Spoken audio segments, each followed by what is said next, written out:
ধরুন আপনার কাছে 1 লক্ষ টাকা আছে, আপনার একটা বন্ধু বলল টাকাটা এফডিতে রেখে দিতে, যেখানে রিস্ক কম, রিটার্নও কম। আরেকজন বন্ধু বলল ওই 1 লক্ষ টাকাটা মিউচুয়াল ফান্ডে রেখে দিতে, যেখানে আপনার টাকাটা দ্রুত বাড়বে। তো আপনি এখন কনফিউজড, আপনি টাকাটা কোথায় রাখবেন, ফিক্সড ডিপোজিটে নাকি মিউচুয়াল ফান্ডে? আজকের ভিডিওতে আমি সাইড বাই সাইড কম্প্যারিজন করে আপনাদের দেখাবো যে আপনার টাকাটা কোথায় রাখা উচিত। তো আজকের ভিডিওতে সেটাই জানবো। তো চলুন ভিডিওটি শুরু করা যাক। প্রথমেই আপনাদের বলে রাখি এফডি কি। এফডি মানে কি? Fixed deposit. এটা অনেকটা এমন, আপনি ব্যাংকে কিছু পরিমাণ টাকা ধার দিলেন, ব্যাংক তার পরিবর্তে আপনাকে সুদ সমেত রিটার্ন ফেরত দেবে। একটা নির্দিষ্ট টাইমে সেই রিটার্ন ফেরত পাওয়া যাবে। তো এটাই হচ্ছে সাধারণ ভাষায় ফিক্সড ডিপোজিট। ধরুন আপনি 1 লক্ষ টাকা 5 বছরের জন্য ব্যাংকে ফিক্সড ডিপোজিট করলেন।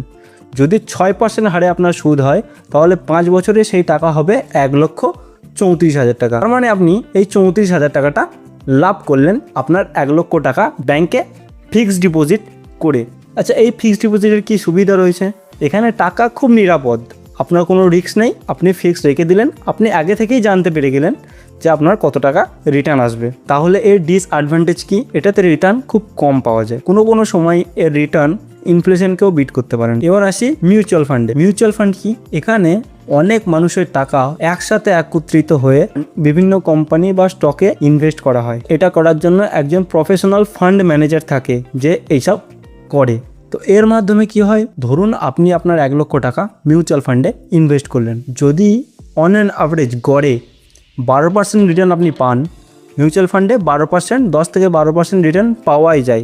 তো 12% রিটার্ন যদি আপনি পান, তাহলে আপনার সেই 1 লক্ষ টাকা হবে 1,76,000 টাকা। যেটা এফডিতে রাখলে আপনার হচ্ছিল 1,34,000 টাকা, সেটা মিউচুয়াল ফান্ডে রাখলে আপনার হবে 1,76,000 টাকা। তার মানে আপনার প্রফিট হলো কত? 76,000 টাকা। কিন্তু মিউচুয়াল ফান্ডে টাকা রাখার আগে আপনাকে এটা মাথায় রাখতে হবে, এর রিটার্ন কিন্তু ফিক্সড নয়। প্রথম বছর আপনি হয়তো 12% রিটার্ন পেলেন না, কিন্তু অন অ্যান অ্যাভারেজ 5 বছর রাখার পর আপনি ফিক্সড 12% প্রতি বছর হারে রিটার্ন পেয়েই যাবেন, কারণ হিস্ট্রি এটাই বলছে। তাই এটাকে বলা হয় মার্কেট লিঙ্কড ইনভেস্টমেন্ট, মানে মার্কেটের সাথে লিঙ্ক করে আপনার ইনভেস্টমেন্টকে কাজে লাগায়। এবার স্ক্রিনে আপনি যে চার্টটি দেখতে পাচ্ছেন, সেই চার্টটি ভালো করে দেখুন, আপনার সাইড বাই সাইড কম্প্যারিজন হয়ে যাবে মিউচুয়াল ফান্ড আর এফডির মধ্যে। তো প্রথমেই রয়েছে বিষয়, দ্বিতীয়ত রয়েছে এফডি ফিক্সড ডিপোজিট, তৃতীয়ত রয়েছে মিউচুয়াল ফান্ড। তো প্রথমে রয়েছে ঝুঁকি।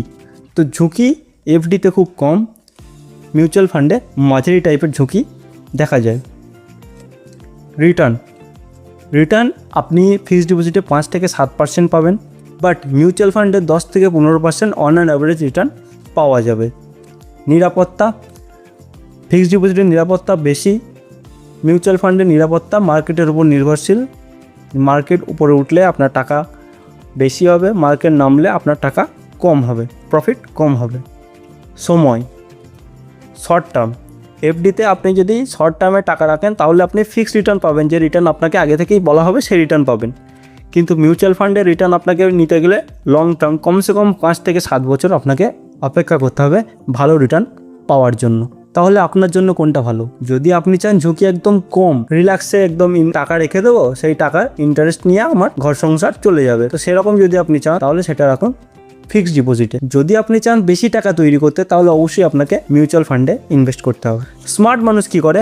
ফাইন্যান্সিয়াল অ্যাডভাইজাররা বলেন আপনার এমার্জেন্সি যে ফান্ড, সেটা আপনি ফিক্সড ডিপোজিটে বা সেভিংস অ্যাকাউন্টে রেখে দিন। আর আপনি যদি লং টার্মের জন্য ইনভেস্ট করতে চান, তাহলে আপনি মিউচুয়াল ফান্ডে ইনভেস্ট করুন। মানে দুটোকেই সমানভাবে ব্যালেন্স করতে বলছে। তবে আপনাকে মনে রাখতে হবে, টাকা শুধুমাত্র সেভিংসে রেখে দিলেই বড় সম্পদ তৈরি করা যায় না। টাকাকে সঠিক জায়গায় ইনভেস্ট করে বড় সম্পদ তৈরি করা যায়। তো আপনি আপনার টাকা কোথায় ইনভেস্ট করছেন, ফিক্সড ডিপোজিটে নাকি মিউচুয়াল ফান্ডে? অবশ্যই কমেন্টে জানাবেন। আর আজকের মতো এইটুকুই ছিল ভিডিওটা। যদি আপনাদের ভিডিওটা ভালো লাগে তাহলে লাইক করতে পারেন, চ্যানেলে নতুন হলে অবশ্যই সাবস্ক্রাইব করতে পারেন। শেষ পর্যন্ত ভিডিওটি দেখার জন্য ধন্যবাদ।